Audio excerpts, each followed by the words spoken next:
Hey everybody, it's Jason from the Texas Gun Vault, and once again it is Sunday, and that means it is time for the Texas Gun Vault poll question of the week. I got a feeling this one's going to be a doozy, not because of necessarily what the question is or your responses, but because of what my personal opinions are of what I think the right answer is. So before I get into this video and read the question, your comments, and tell you my opinions, I need to preface the video with two things. Number one, just because somebody disagrees with you doesn't mean you have to be mean and nasty. One of the things I've discovered making content for firearms on YouTube over the years is that there's a lot of mean people out there in the Second Amendment community. I'm not really sure why. Maybe I like a gun that you don't like, or I don't like a gun that you like, or a certain gun that you like to collect, I don't like to collect. I get called names, I'm told how ugly I am, I'm told that I'm bald. Yeah, I'm bald, surprise, woohoo. I'm told that, oh my gosh, you stutter, I can't stand to listen to you. That's perfectly fine. I don't care if you subscribe or not subscribe. I just make content that I think I would want to watch and try to entertain you guys and maybe bring a little happiness and joy throughout your day for 10 or 15 minutes. That's all that I do. If you don't want to participate in that or consume my product, that's perfectly fine. I am a libertarian. You do you and I'll do me and so forth. That's number one. So don't get mad at me if we disagree. Okay, I don't think you're an idiot, so I hope you don't think that I'm an idiot. Number two, be careful in the gun community of having heroes. Now this could be gun content creators, it could be, in the case of this, inventors and engineers, or it could be professional shooters. Whoever it is, be careful not to have heroes. I get told all the time, and I don't know why, that my channel is one of their favorite gun channels out there. As I said, I'm humbled and I don't feel like I deserve that. However, I tell people, don't look up to me. Don't look at me as some pinnacle of knowledge or information. I'm just a guy on the internet. I'm not in the gun industry. I just make this content in my garage, as you can see, on my own time. This is not my job. So I just bring this stuff to you. And the reason I say don't have gun heroes is sometimes it can blind you. I know that when it comes to reviewing certain types of guns, and I'll even go ahead and tell you, every time I review an AK, and I say, this is a review of a particular AK rifle from the perspective of a casual gun owner and collector, which is what I think that I am.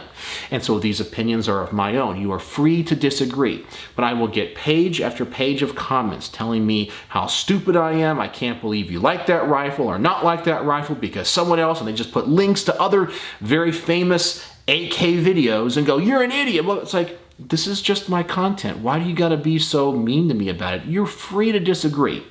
But you become blinded that sometimes just because you have a particular hero that you look at everything they say is as gospel. I can tell you that there are certain people in the gun community that I do look up to. And they've said stuff that have caused me to either go out and buy a gun or have a particular opinion. And then as I got older, or maybe I handled a particular gun, got to fire a gun, I'm like, I don't think they know what the heck they're talking about. So it kind of burst that bubble.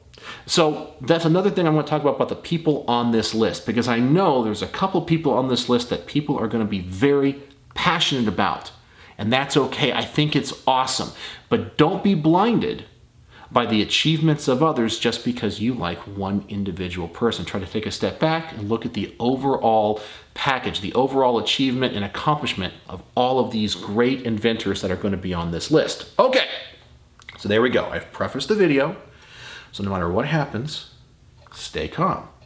All right, so let's get in to the Texas Gun Vault poll question of the week. The question is, although there have been a great number of inventors and innovators in the history of firearms, a few stand out as the most influential.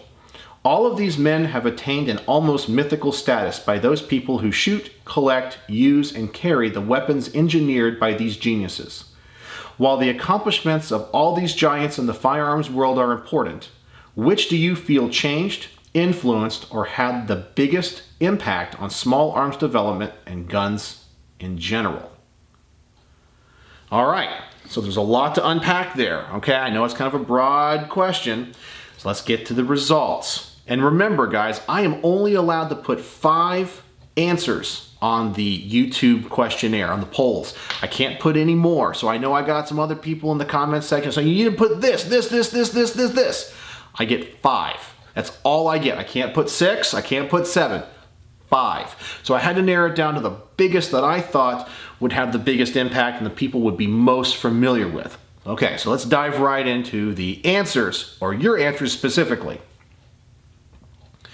With 1,000 votes, as at the time of me recording this, Samuel Colt brought the firearms into the modern age, 14%. John M. Browning gave us the 1911, drops the mic, 51%.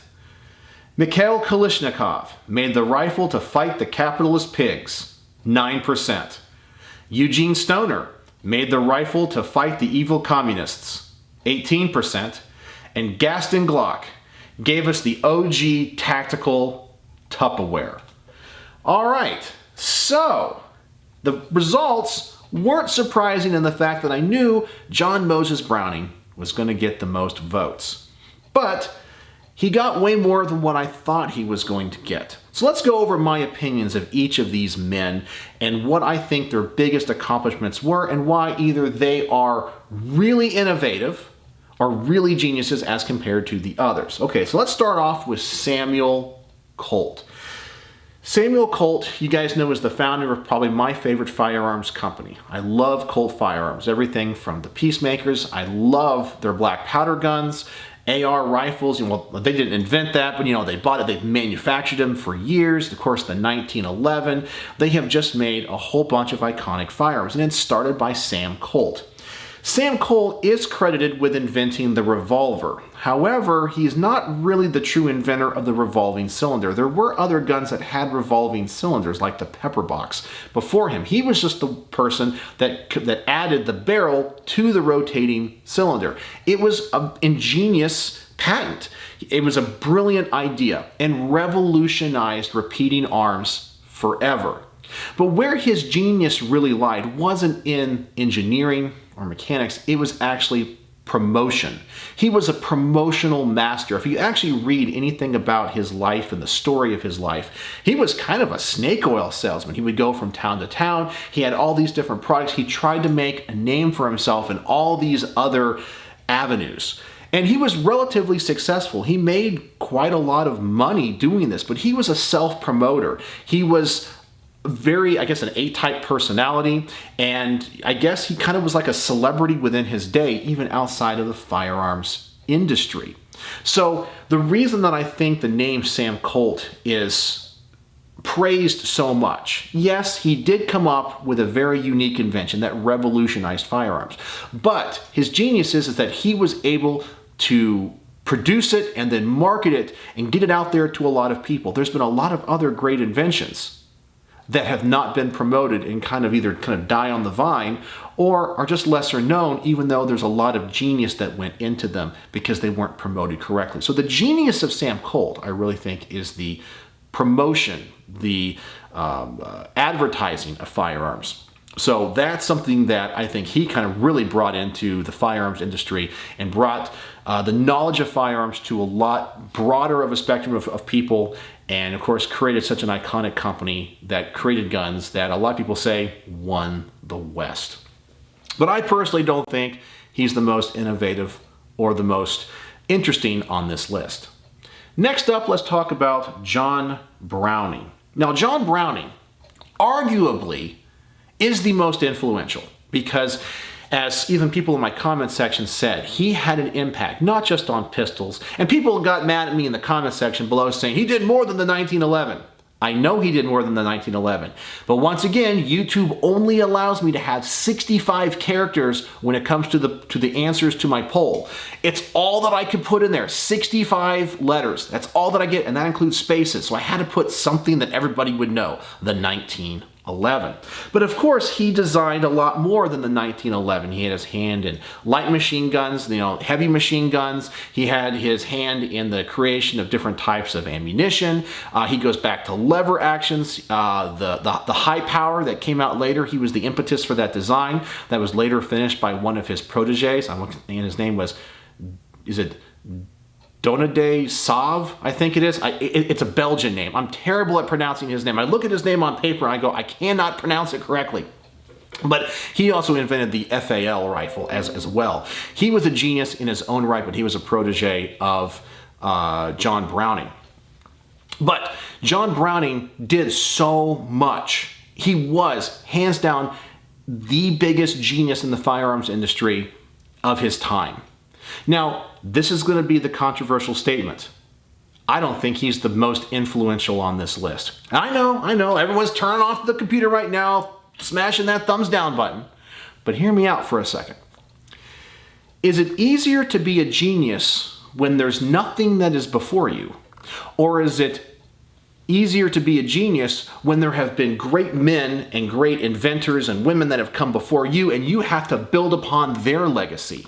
You see, before John Browning, there was nothing. Well, I shouldn't say there wasn't anything, but there wasn't a lot when it came to the mechanical action of firearms. So yes, he was a genius, but he wasn't competing with anybody. Nothing had really been invented yet. So his genius allowed for him to create these things, and it makes him very prolific when it comes to the number of patents and the guns that he manufactured, designed, and built. But take a look at us today, over, 100 years later. Well, so much has transpired in that time that if you have somebody in the firearms industry that has that level of genius, that level of engineering and mathematical prowess, what can they really accomplish? Because they're standing on the shoulders of greatness. Well, that means that what they have to do and what they have to invent has to be something, of course, that's built upon those that came before him, but also elevate firearms to the next level and come up with something new that the geniuses before them didn't think of or didn't create. And that in no way belittles the accomplishments of anybody on this list, especially from the past who are no longer with us. But it just means that for their time, they were a genius. But as I hope, and I don't know if you guys know this or not, but as a professional, I am a teacher. That is what I do. And my students in the music field, I'm a professional music teacher, they tell me they want to be just like me. They want to play music like I do. And my response to them always is, no, I don't want you to play as good as I do. I want you to play better than I do. I am just one step on the greater path of musicians. I studied from people that I hope that I'm better than them now, and I hope that my students accomplish more than I accomplished. So while we always want to give thanks to those people that came before us and appreciate their accomplishments, we always have to be looking forward. Otherwise, we become stagnant. If John Browning is the only gun inventor, the pinnacle of it all, then guns are stuck 100 years in the past forever. So that's why I say John Browning is not the most innovative on this list, or the greatest on this list. But arguably, he is one of the greats. Hands down, no doubt, and I'm not saying what he did wasn't brilliant. It's just that before him was a blank canvas, and he was a genius. But those that come after him, those that had to build upon his legacy, had to be possibly more brilliant than him, because now they were competing with John Browning. So that's my opinion. I know it's controversial. Okay, you can hate me, whatever. Next up, Mikhail Kalishnikov made the rifle to fight the capitalist pigs. Now, I put this one in here because I know there's a lot of AK fans out there. And as I kind of mentioned in the beginning of this video, AK fans love AK. They're like sycophants when it comes to the AK. It's crazy. I don't get it. I love the AK. I think the AK is awesome. But I don't understand the following that it has, where everything else in the entire world sucks. And if you disagree with those people, you're an idiot. You're a loser, and they're going to belittle you and tell you how stupid you are. I don't get that kind of following. However, Mikhail Kalishnikov was the guy that created this amazing rifle. But my personal opinion, and once again, all the AK people are going to say, I hate you. That's okay. That's okay. While I think he was a genius because his rifle has stood the test of time, and I think is relevant today and is going to be relevant for decades to come, if not maybe for another century. Most of the things that went into his rifle were not new or innovative. Stamped receivers, well, the Germans were doing that beforehand. Long stroke gas systems, rotating bolts. Nothing in the rifle is necessarily innovative or new. Even the way the magazines rocked and locked into the receiver. Other guns had done that before. He just took the best ideas of all these different guns and compiled them into one gun that has stood the test of time. And for that, I know a lot of people in the world are very thankful. It is the most prolific firearm ever created. And once again, it's a testament to his genius. But I've also read about his biography or his life, and that some historians say that while Kalishnikov definitely was the main designer of the AK, the Russians made him out to be more influential than what he actually was, because they needed somebody to hold up as a commoner to create the rifle that would defend the Soviet Union. So he kind of had this story and this myth built up around him. But he still was a genius and had a huge hand in the design of the AK. But some of the stories about him, his design, and how the rifle came to be, some people think is a little bit more legend than fact. But it's up to you to decide. Next up, Eugene Stoner. Now, personally on this list, I think Eugene Stoner is one of those true geniuses, because think about all the people that came before him. In fact, everybody on this list so far came before him. So he had to essentially compete with them. He had the knowledge of Browning and of course Colt and Kalishnikov, who the AK came out before the AR. He had all this knowledge, and he had to build upon that. And so he had to look at firearms in a completely different way. You know, even Kalishnikov was looking at rifles made of steel and wood. Stoner said, I'm going to go in a completely different direction. They say you can't make a rifle out of aluminum. You can't make a rifle using polymer, which is a very new material at the time to make it lightweight. I'm going to come up with an entirely different rifle that has a different philosophy of use than anything that has come before. And so I think it takes a lot of genius and forethought to create something like that.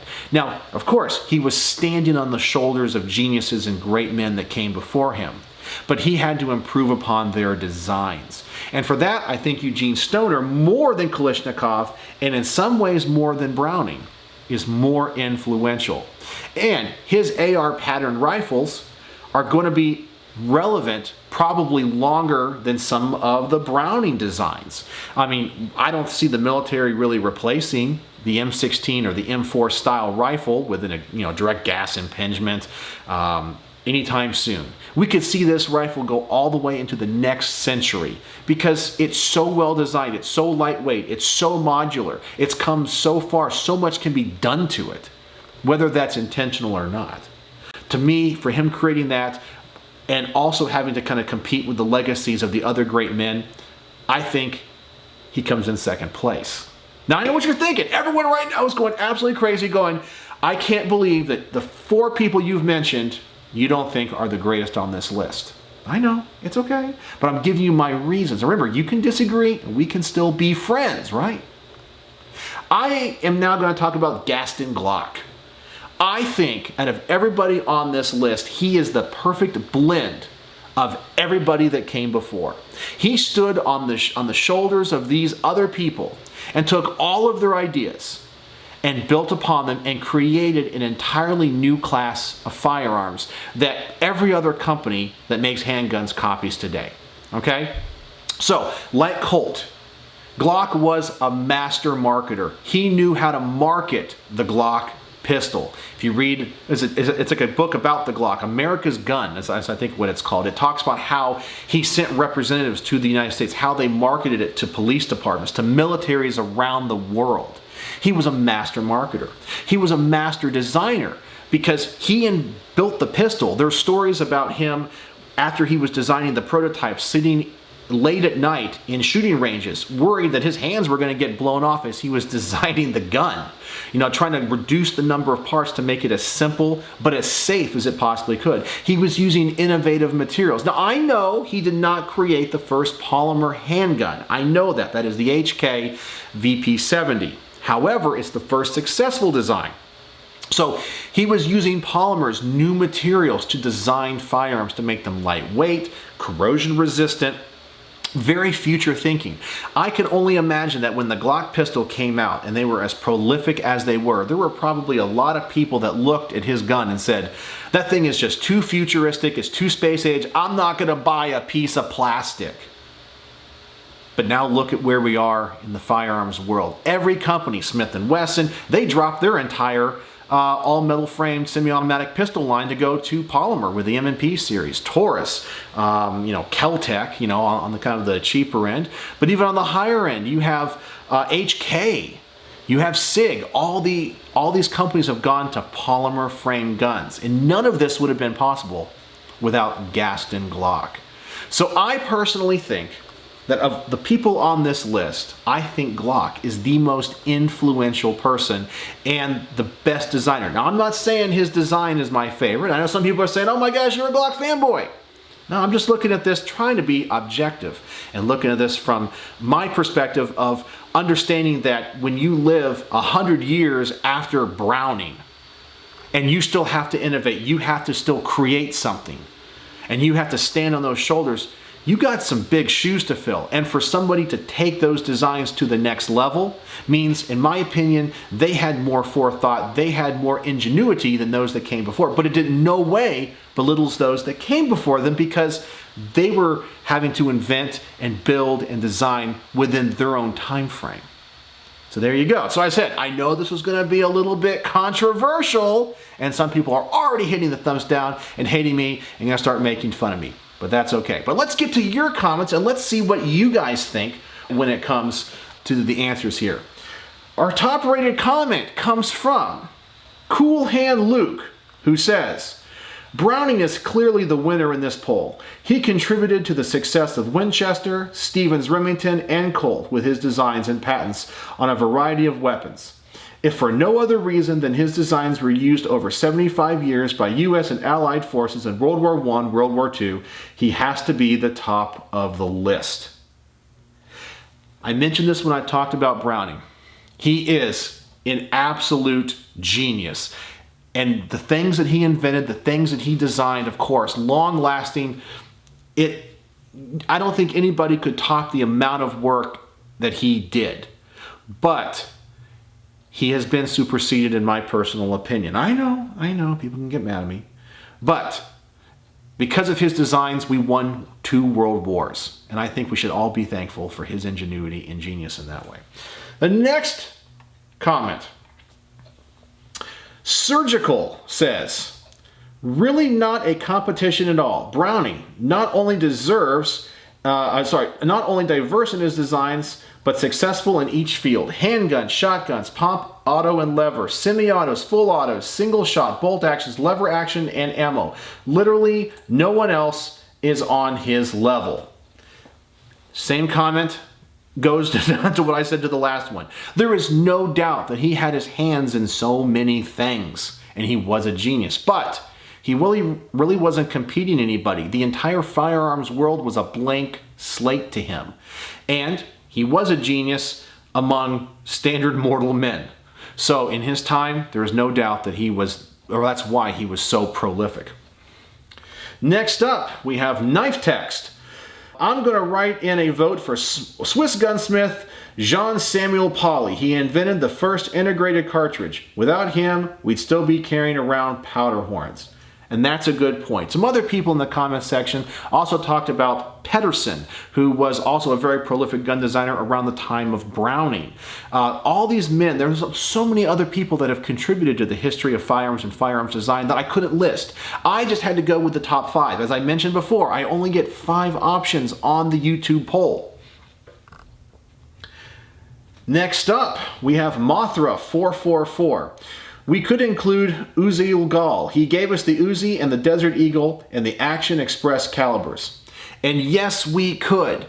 Now, I definitely think he's a really important person in the history of firearms, but unfortunately, I don't think is as prolific as maybe the other people on this list, but he definitely does get an honorable mention. And as I mentioned before, I can only put 5 in the poll, or the poll answers.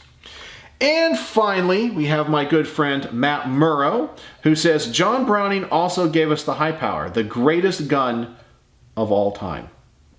Now I gotta say, I love the high power. The high power is a gun that took me a while to really learn to appreciate. I kind of cut my teeth in the semi-auto world, the handgun world on the 1911. Then when I saw the high power, I was like, it's not as pretty. But over time, I've come to really respect it. The one thing though about the high power, and as I kind of mentioned earlier in the video, is that it was really completed in 1935 by his protege, Deonde Sauve. I said, well, I'm not 100% sure how to pronounce his name, but I'm going to try to give as much credit to him as I possibly can. Browning died in 1927, which was 8 years before the high power ever came out. And a lot of his designs and sketches went into what the final design of the P35, or as we know it, the Browning high power is. But it was completed by his protege, who went off to create a lot of firearms designs of his own, as I mentioned, like the rifle, the FAL. So it's one of those things where I think that a lot of people want to give him credit because he was the first designer. A lot of his sketches went into the overall design. He was not the one that completed it. But because his name carried more weight, both here in the United States and in Belgium at the time, they kind of called it the Browning high power versus the Sauve high power, which I guess doesn't have the same ring to it. You know, Browning was so synonymous with firearms at the time. So there you go. That is your comments. Man, this is the best responses I've gotten out of all of my poll questions. So I want to thank you all for responding. I want to thank you all for participating.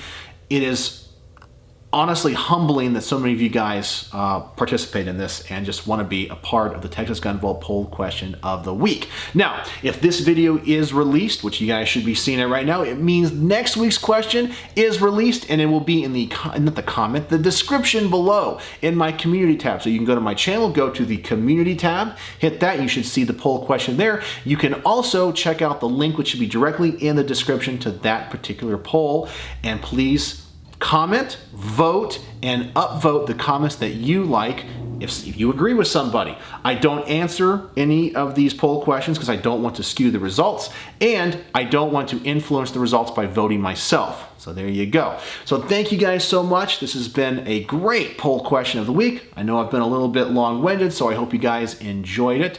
And I hope for those of you out there that disagree with me, you don't hate me too much, because I don't hate you. That's the great thing about the firearms world. We can all be into different things, and we all come together under the banner of being pro-Second Amendment, and we support each other's love of this hobby and our collective freedom. All right, so let me know if you have any questions, and go vote in next week's poll. So as always, thanks for watching.